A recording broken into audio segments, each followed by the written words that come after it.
meskipun kita nggak prepare, kita nggak siap, kita akan dibimbing sama Ustadz gitu. Saya selalu bersama orang-orang tua.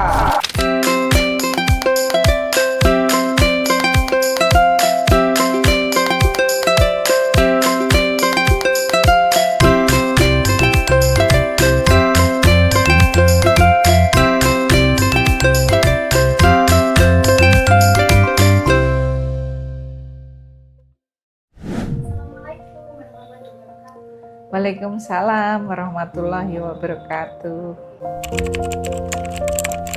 Saya Nina dari Malang.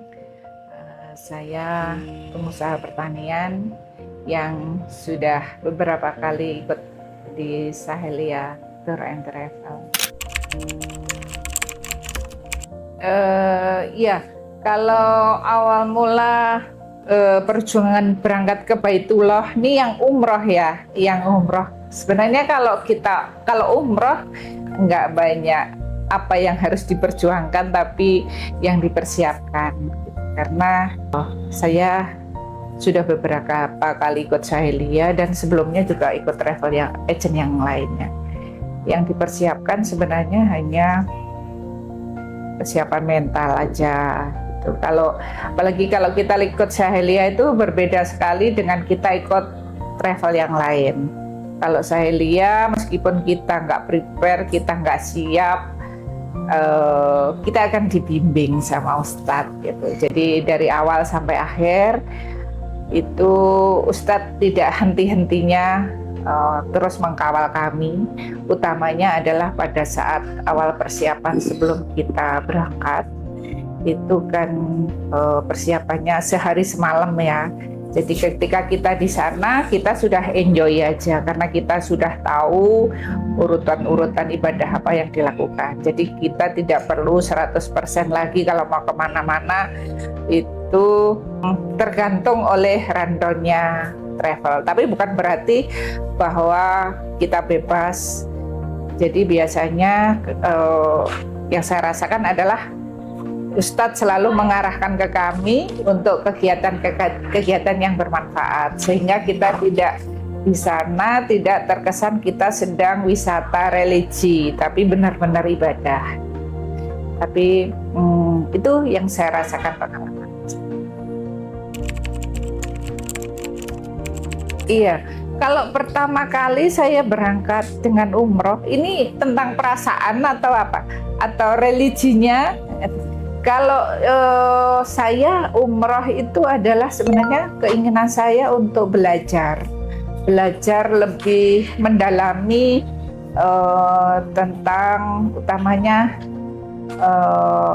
syariatnya kita beribadah seperti apa. Kalau biasanya kita melakukan ini di sana seperti apa gitu. Kemudian bagaimana manusia lain kebanyakan juga melakukan ibadah bersama. Kalau perasaannya, saya kebetulan bukan orang yang ketika sedih saya harus berangkat umroh, bukan seperti itu.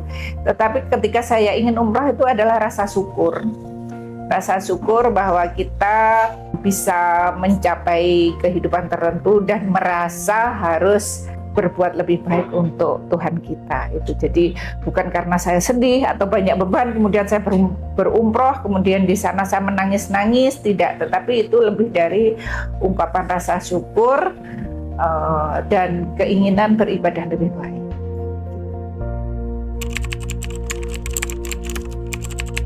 Ya, alhamdulillahnya tidak pernah. Alhamdulillahnya umroh maupun haji kebetulan tidak. Tetapi saya ada yang selalu seperti rutinitas yang saya dapat di sana adalah ketika di sana mungkin Ustadz ingat saya selalu bersama orang-orang tua. Saya selalu dititipi orang-orang yang kondisinya tidak begitu sehat.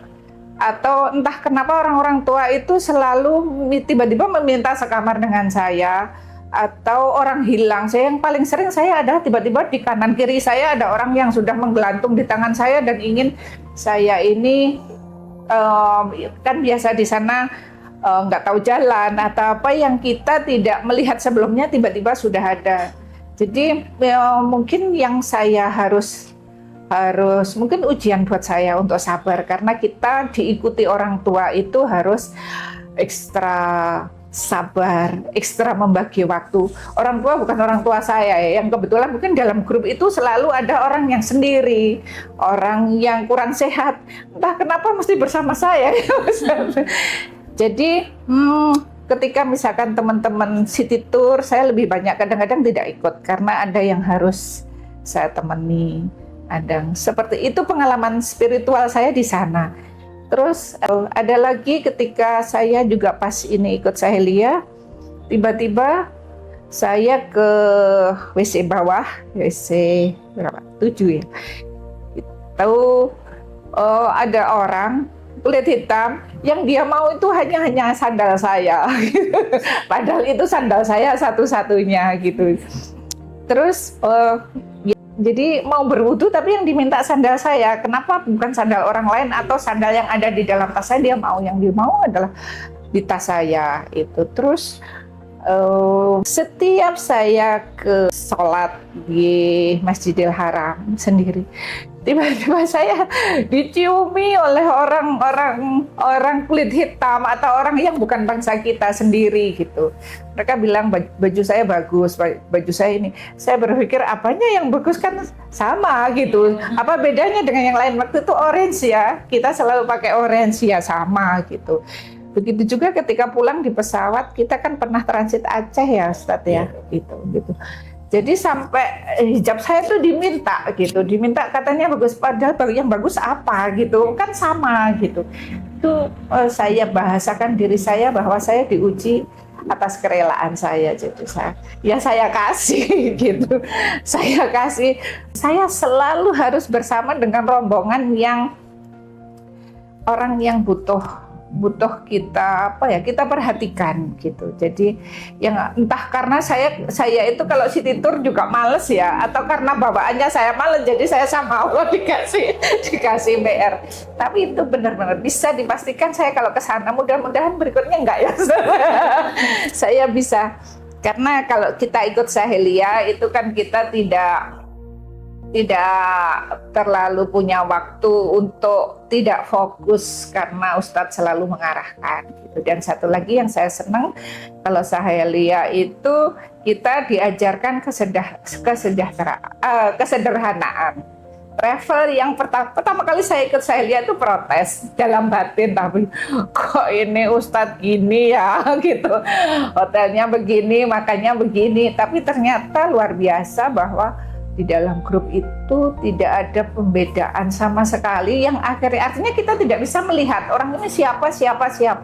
Padahal mereka orang-orang yang pastinya orang-orang pilihan kan gitu. Artinya bahwa apakah mereka pengusaha, mereka orang biasa yang diberangkat tuh nggak ada bedanya dalam Sahelia. Dan adanya kita selalu bersama, kita menjadi keluarga besar gitu. Ini saya nggak mengada-ngada loh ya, karena memang saya ikut beberapa travel dan pada akhirnya saya terus ikut Sahelia. Kalau saya termasuk ke teman saya, anak saya selalu bilang, kalau kamu ke sana mau ibadah ya ikut Sahelia. Tapi kalau kamu mau wisata religi, boleh ikut travel lain. Kalau sejujurnya bahwa saya semakin terus ingin belajar memperbaiki diri, utamanya adalah ibadah, itu adalah setelah saya ketemu Ustadz Aziz. Saya ikut Sahelia kan umroh yang ke-7. Makanya kan bisa kenapa kok ke-7 terus ikut terus gitu. Artinya bahwa yang kita dapat yang lainnya itu bukan berarti tidak bagus, tetapi menuju ke sananya adalah memang saya merasakan itu beda. Gitu.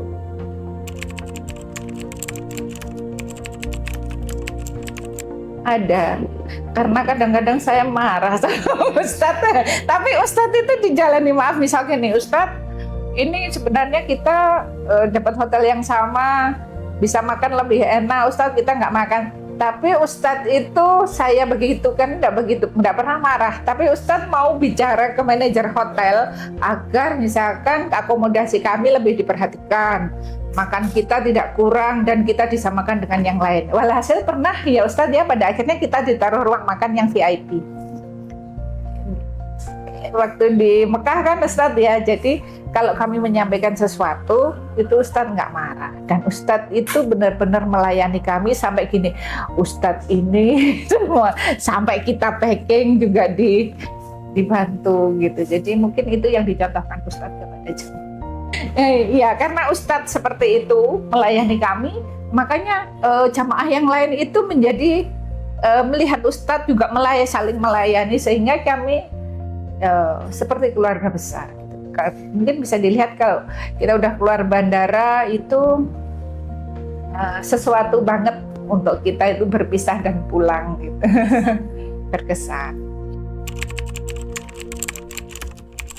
Iya, untuk teman-teman yang mau berangkat umroh gitu ya, apalagi yang muda gitu, diingat saja bahwa kesempatan ke sana itu tidak semua orang bisa.